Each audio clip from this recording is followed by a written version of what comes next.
everyone. Welcome to another edition of ITSS Verona's Member Series podcast. Thank you so much for joining us. I'm Axel from the Africa team, and with me are also my colleagues, Angelo and Camilla. Today we have a great guest with us, Dr. Edoardo Baldaro. Dr. Edoardo Baldaro is an assistant professor of political science at the University of Palermo. He holds a Ph.D. in political science from Scuola Normale Superiore, Institute of Human and Social Science. From 2017 to 2020, Dr. Baldaro was a postdoctoral fellow in politics and international relations at the University of Naples, L'Orientale. His research expertise includes security, international intervention, African politics, and conflict. Dr. Baldaro has written several insightful papers, including analysis of state fragility and jihadism in the Sahel, the impact of international counterterrorism strategy, and the role of European Union and regional conflict management. Thank you so much for being with us today. It's really an honor and privilege to speak with a leading expert on the Sahel region and themes such as state fragility, jihadism, and regional conflict management. Our program today will be focused on counterterrorism in the Sahel. And I would like to start our interview by asking you, why is jihadism still a constant in the sphere of global terrorism in the Sahel region? And in your opinion, what are the root causes of this phenomenon in the region that make it so successful? Thank you. Thank you very much. Thank you very much, Axel, for inviting me. And it's a pleasure to be part of your project. And thank you for both the introduction and this first question. Well, it's not easy to answer with just one reply, let's say, with identifying just one variable that can explain the success, let's say, the unfortunate success of jihadist groups in the Sahel. The sense that, of course, is a complex phenomenon that we should that could be explained only looking at different dimensions and different factors, let's say.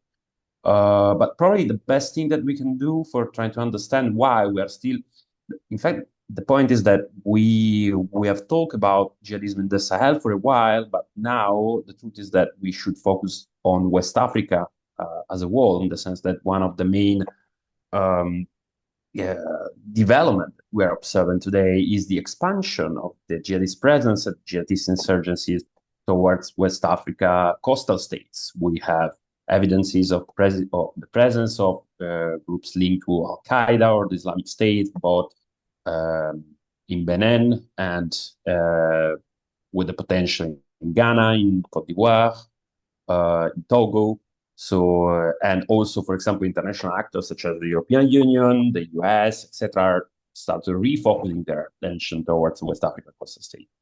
But the point is that probably we should identify two phases of the development of the jihadist presence in that area of the African continent. In particular, let's say if we take, let's say, the discourse that has been advanced by the global war on terror, so the idea, say, the general interventions, counterterrorism interventions started after 9/11. We have a first phase of development of jihadist presence in the Sahel, which is can be seen as a sort of global expansion, in the sense that the first groups that arrived, that occupied, let's say, northern regions in Mali and Niger in particular, but also Mauritania, were indeed Algerian fighters coming from Algeria. They were groups that were leaving Algeria after the end of the civil war in the country that took place between 1992 and 2000, and were groups that indeed were not still affiliated to Al-Qaeda, but that were belonging to the jihadist galaxy, let's say. And this is also the reason why the Sahel entering the, let's say, was put under the light of the global war on terror. We had the first intervention against jihadism already in 2002, for example, developed by the US and then followed also by European actors. But the point is that keeping, let's say, the global lens for understanding what is happening in the Sahel is not useful anymore. And it's not useful probably since 2012, 2013, when we had, in fact, the first collapse of the Malian state in Mali, in particular, which was the epicenter, if you want, of the jihadist insurgency in the area. You had a civil war in northern Mali that expanded over the rest of the country. Starting from that period, what we observe is a sort of localization, Sahelization of the jihadist groups in terms of leadership, in terms of fighters, of course, and constituency, but also in terms of agenda. Since that what happened is that jihadist groups started to intercept and manipulate pre-existing grievances at the local level.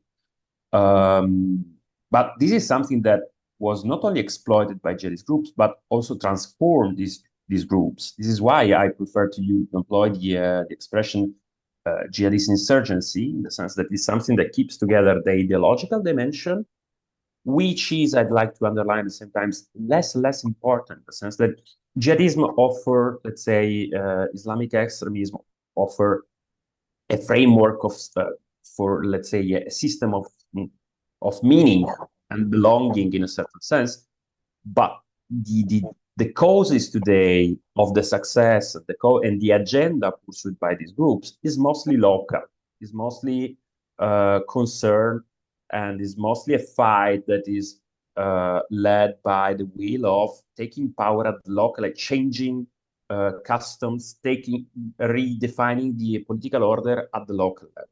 When I say, for example, intercepting local grievances, one of the main factors is that, for example, jihadist groups were able to intercept requests and grievances by marginalized population in the Sahel.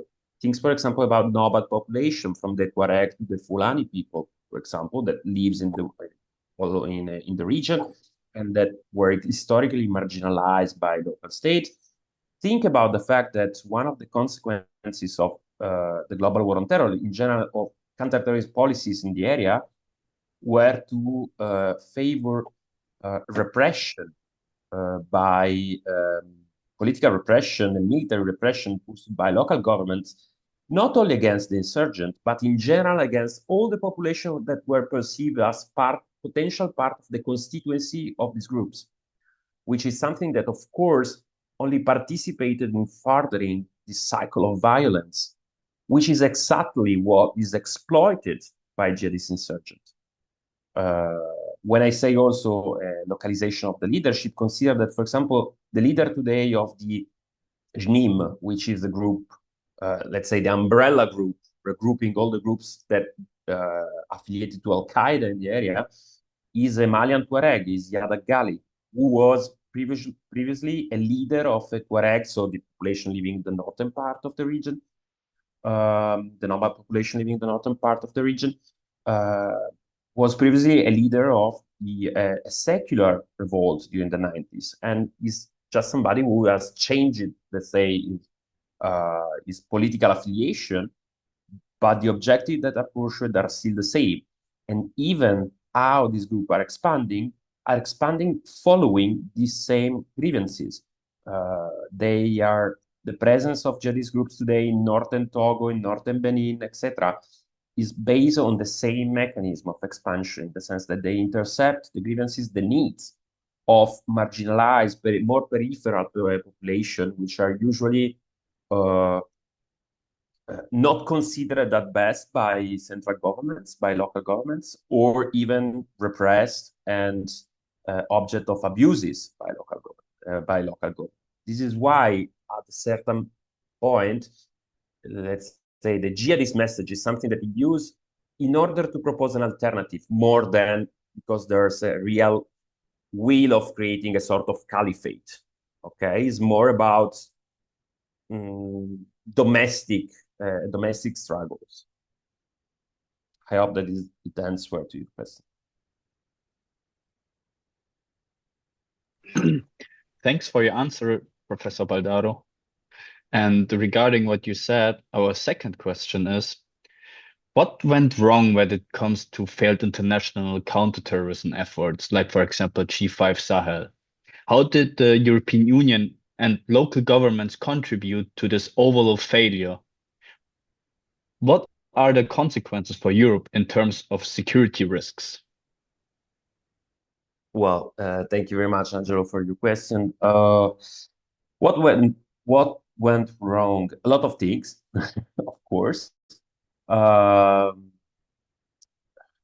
let's say once again, it's hard to say there is not just one answer also for this. Let's say that probably let's say the European interveners in general. I start my previous answer by making reference to the US, but starting from 2012 and 13, the European Union as whole and European member states, in particular France, of course, but not only France. The Sahel has been there. We have seen a strong presence by Germany, Italy, Spain, Belgium. We have seen the deployment of Estonian military. So this is just to say it has become a European affair. Also because of the whole narrative about the European southern border, the Sahel has been reframed during the last 10 to 15 years as the new southern border of the European continent. The point is that we, let's say, looking back during the last decade, we can see probably a certain lack of strategy, of a real strategy for the region, lack of coordination between the different actors, a certain paternalism that has been adopted by European actors vis-à-vis local actors, local governments, and civil society, etc. And in general, the fact that I can say European interests were put forward vis-à-vis the effective needs and probably also vis-à-vis the effective needs given the root causes of the problems. The sense that if you want to identify a general trend that can explain why the European Union was not only not able to contain and to delete, let's say, in a longer term, the jihadist insurgency threat, but in general, we know that today the European Union is almost no more present in the Sahel. It's not the case of the West African coastal states, where we are seeing the redeployment of European presence, in fact, and with the dangerous perception that they are repeating exactly the same strategy, the same approach. So we will see what will happen also there. But in that case, what happened is that, generally speaking, there were a certain preference for a securitized approach to the crisis. As I was saying before, the jihadist insurgents had success because they exploited social, political grievances more than religious or other. Social and political grievances are connected to bad governance, are connected to corruption, of course, are connected to abuses, are connected to intercommunitarian grievances. And this has never really been tackled by the European strategy, the European approach to the region. I can say the priority was to securitize the southern border, right? So it was to reinforce, for example, local military capacities, was to reinforce the control of borders, which are all elements that weren't necessarily tackling root causes of the crisis, but on the contrary, they were reinforcing those mechanisms of vicious cycles of violence. So it wasn't expected. I mean, the European Union didn't want that. But at the end of the day, is what we have observed is not by chance. For example, today in the Sahel, we have seen a series of military coup d'etat. Now the Sahel is a region that is ruled by militaries who are the same actors who have been reinforced by the European support, European security support. So at the end of the day, they just took the power that was already in part at least given to them. And on the other hand, the European Union only too late decided to refocus on an idea of conditionalities. In the sense that the European Union accepted to work along and to pretend not to see the complete mismanagement of local governments, in the sense that, let's take Mali, for example, which it has been for a while the hub of counterterrorism in the Sahel.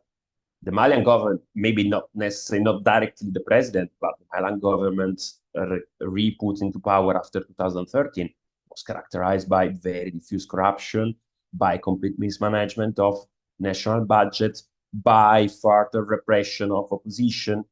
And this has not been the case only in Mali. I mean, in Niger, probably President Bazoum, the one who has been ousted by the military coup d'etat, was the one who was trying to build a stronger democracy in Niger. But the previous president, who has been one of the champions for the European Union, President Issoufou, I mean, beyond the rhetoric, Issoufou wasn't a champion of democracy. These are all examples of the fact of what went wrong, let's say. But at the end of the day, the point is that the European Union was pursuing objectives and interests in the area which were not fitted for the necessities, let's say, and weren't effectively tackling the reasons behind the crisis, let's say. Thanks a lot from your answer. Now we would like to shift the perspective from Europe to Russia. Our next question is, considering Russia's influence and recent military engagement in Africa, how might Russia's strategic partnership impact counterterrorism efforts in the Sahel? And how likely are they to be successful? How do they differ from previous European counterterrorism strategies? Well, let's say the short answer is terribly impacting, and no, they are not having success. On the contrary, but in order to reply in a more let's say complete way, let's start from one aspect which should be underlined: the fact that Russia did not arrive in the Sahel after the Europeans left. But also Russia is not the reason why the Europeans were ousted from the region. Russia was, in a certain sense, well, there's an historic tradition of relation between USSR at the time, then Russia with states in the states of the Sahel. But it's not only that. Russia was invited as to be part of the general framework for, let's say, of security intervention defined and shaped by European actors. But I mean, the first agreement between Russia and Mali, Niger, etc., date back to 2016, 2017, and with the full agreement by the European actors. Because until 2020, 2021, the European Union created the European Fund for Peace, which in fact is an instrument, also financial instrument for delivering weapons, which wasn't possible for the European Union until a few years ago. So let's say in the system of intervention defined by Western countries, they needed partners that could deliver weapons, for example, to local partners. And this has been the case of the Emirates, this has been the case of Saudi Arabia, this has been the case of Russia. So just in order, because now we hear a lot about the fact that Russia, fake news, information manipulation, etc., where are the reason behind the failure of the European Union, which is a nice story that we can like to tell to ourselves in order to preserve ourselves from reality, but this is not the case. Cela dit, as they would say in the region, the point is that what Russia proposed differently from the Europeans is a sort of, I can say, a project of counterterrorism, which is mostly based on hard counterinsurgency. Let's say that in this sense, the way Russia supported and helped the Assad regime in Syria to survive has been something that has been looked with interest by many different regimes around the world who were facing domestic insurgency. Russia, in fact, proposed a model of counterinsurgency more based on, as I was saying, on let's say, on an approach, on a hard approach. I was saying that the European Union was already pursuing militarized approach in the sense that it aimed at reinforcing local capacities. With Russia, we moved to a further step, let's say, in terms of militarization, in the sense that Russia, as we know, we have started seeing Wagner groups affiliated in Mali in 2021, 2022. Now they are also present in Burkina Faso, probably. And there are rumors about new agreements with Niger, too. The point is that I think is quite telling the way Russia, quite telling about the Russian approach when we consider the first initiative that was taken by Wagner groups along with the Malian militaries when they deployed the country, which is the massacre, the Mura massacres, which is in fact, Mura was a small village in the center of Mali, which is one of the area under the control of jihadist groups. But it's also a place where a lot of civilians live, of course. And in March 2023, if I'm not wrong, or 2022, I'm sorry, Wagner Group, along with the Malian militaries, attacked the village during the day, on a Friday, during the day of the market, and start killing people because it was considered as a place where jihadist groups were going to the market in order to participate in local economies, in order to show themselves, etc., etc. But they didn't make any distinction. And according to reports, they killed between 400 and 600 people. And this is just one of the examples, but very strong example about how Russia counterinsurgency works. On the other hand, Russia never asked for conditionalities. Russia is offering weapons, is offering men to be deployed on the ground. The point is that it's not working because if we, let's say, if we agree on identifying among the factors that explain the failure by the European Union, the fact that strong focus on the military response wasn't the good answer, not taking into account political grievances and social grievances was the worst thing to do. Russia is just reinforcing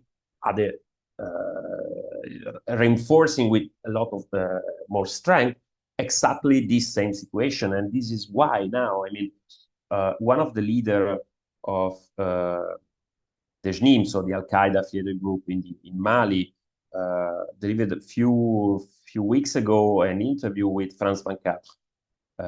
Quite interesting. It was an interview delivered by Amadou Koufa, who is the leader of in particular, the Katiba Massina, which is one of the group affiliated to the JNIM and so to Al-Qaeda, explaining that for them, for example, in terms of recruitment, capacity of recruitment, the Russian arrival, the Russian presence has been a complete advantage. In the sense that now one of the main factors behind the capacity of recruitment by jihadist groups is protection. They offer protection vis-a-vis the abuses committed by external interveners and local security forces to those populations who are targeted by these actors. And since Russia has started deploying in the area, we have seen a capacity of recruitment by jihadist groups that has grown absolutely, that has been furthered by this.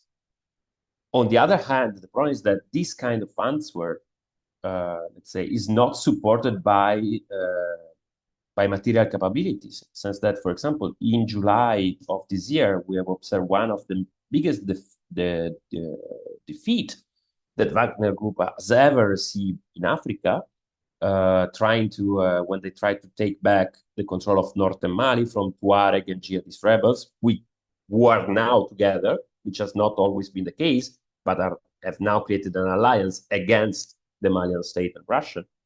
And probably around 100 Wagner groups, or today Africa Corps fighter mercenaries, have been killed in northern Mali in July of this year. But generally speaking, if you look at all the figures and if you look at the maps of the expansion of the presence of jihadist groups in the region, not only in the Sahel but also in West African coastal state, we see that Russian presence has absolutely not been able to stop the advance of the jihadist groups. Today, to be clear, the local states control the city capital, and more or less that's it. The rest of the countries are out of the control of local states and the militaries. Sorry, in order to also finish the previous question that I forgot, you also asked me about what are the risks for Europe of this kind of situation. The point is that, directly speaking, very few, in the sense that, as I was saying before, and I'm insisting on that, we're talking about groups who have local agendas. There are almost no proof, no evidences of attacks committed in Europe organized in the Sahel. The issue, the struggle today is in the Sahel, is in West Africa. Of course, the destabilization of this area can have a lot of implication in terms of, because for energy issues, for example, because of one of the obsession of the European policymakers and decision makers vis-a-vis West Africa, which is, of course, migration, which is the full other, let's say, discourse that I think we don't have time to discuss here. But let's say it's hard to see direct threat for the European continent. And this is a way for misunderstanding what is happening in the Sahel, in fact, thinking in terms of how this can spill over towards Europe. This is a regional war, if you want to frame it that way. This is a civil war for taking power at the local level, for governing local population, for changing the political order of the region. This is not something for creating a basis for attacking somewhere else. Okay, well, thank you, Dr. Baldaro. I think we have the time to ask you and answer one last question, which is, what would it take for Sahelian countries to accept international collaboration, again, for example, from the European Union, Interpol, or the UN, when it comes to counterterrorism efforts in the region? Thank you, Camilla.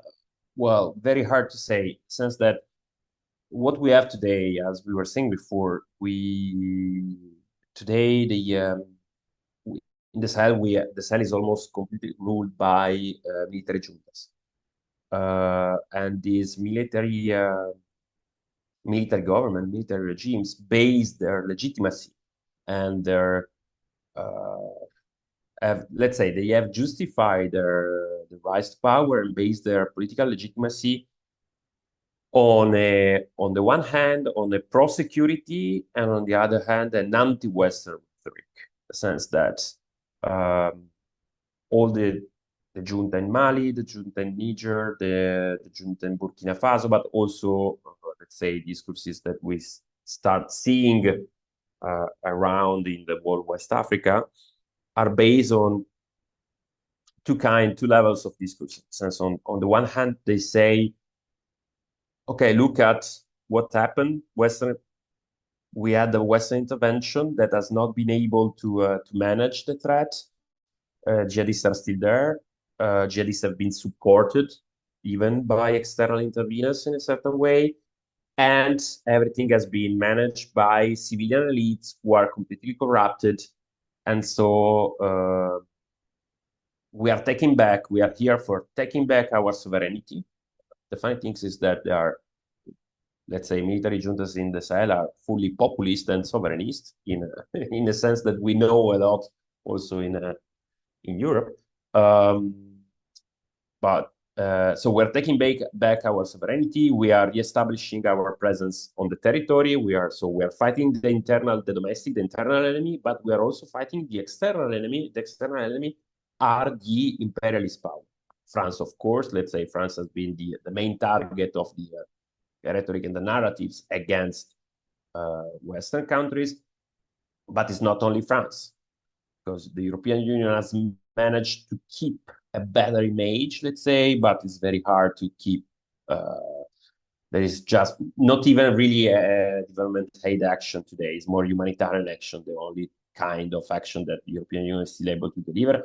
Look at the UN. Today is the day that MINUSMA has officially ended the whole of its activities in Mali. MINUSMA was the peacekeeping operation in Mali that started in 2013, and that had to close his activities because of request of the Malian government. And also MINUSMA has been presented as an example of Western imperialism. So the point is that, of course, these are discourses that are not based on evidences in terms, in particular, when there's this idea that external interveners supported the jihadist groups. It was absolutely not the case. But the point is that these military juntas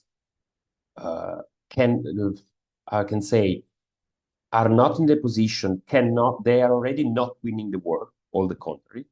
They are going for a full repression approach, which means that it's not only repression in military terms of, let's say, those populations living outside of the city capitals that are more interconnected with insurgency today, but we know and we have now torture chambers and secret prisons in Bamako, in Niamey, in Ouagadougou. We have political opponents that disappear. We have political opponents that are sent on the front line in order to be killed during the battles. So this is the level of repression that we are seeing today, because of course they know that they are losing their grip, let's say, and they're very at risk.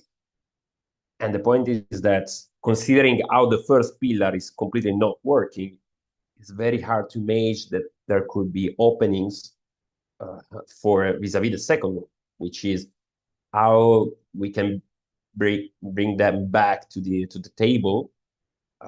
Very hard to say, with some exception at the same time, in the sense that on the one hand, we have seen Sahelian representative traveling to Moscow, of course, traveling to Tehran also, etc. So we have new traveling to Istanbul. So we have new kinds of actors of different kind: Turkey, Iran, Russia, the Gulf countries, etc., coming in, let's say, in the Sahel. At the same time, we still have some European countries that are still able to keep a certain presence in the area. And one of the most interesting cases is Italy and Niger. Italy is still a country which is accepted in Niamey, which is something that, of course, is creating tension, in the sense that today we still have a Italian military deployment in Niamey, with the issue that they were sharing their bases with French and the Americans before, but after that, the military junta asked to the Americans and the French to leave. Italians are now sharing their bases with the Russian, which is probably not the best case scenario, let's say, for Italy. But still, Italy has managed, let's say, insisting on a technical cooperation and insisting on the idea of being there in order to support the effort for specific security initiative. Italy is still present, for example, in Niger. So there are exceptions demonstrating that it's still possible to be present in the area, but with high political risk. The example of the Italian militaries next to the Wagner group is something which, of course, is becoming harder to be justified. For example, at the European level, of course. Okay, well, that was amazing, really, Dr. Baldaro. Thank you for your precious insights and, very comprehensive description of what's happening right now in terms of counterterrorism within the Sahel region. And, well, thank you for being with us and for agreeing to be interviewed. And we hope to see you again. My pleasure. My pleasure. Thank you very much for inviting me.